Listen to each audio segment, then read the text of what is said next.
Nay, ayaw niyo na po bang magmahal ulit? Para ano? Para makipag-agawan ako kung kani-kanino. Sa ikaw ang kasama ko, okay na ako.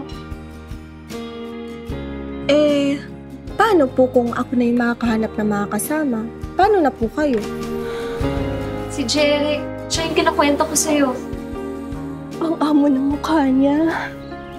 Para siyang mabait. Tanda-tanda na nga nun eh.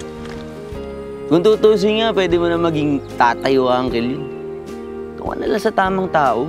Sino naman? Ikaw?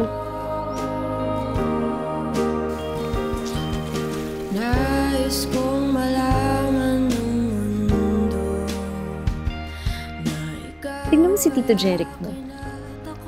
Ang gaan sa pakiramdam na nandito siya, no? Parang lalo tayong napapalapit sa Diyos. Mahal ko ang nanay mo. Malinis ang intensyon ko sa kanya. Hindi ko siya sasaktan. Ngunit hindi po pwede. Hindi tayo sinuswerte.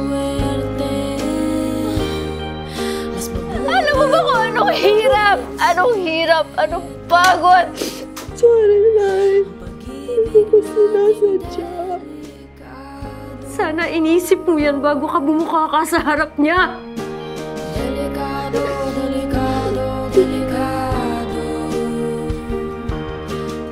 Hindi pwedeng malaman ng nanay mo ang nangyayari sa atin.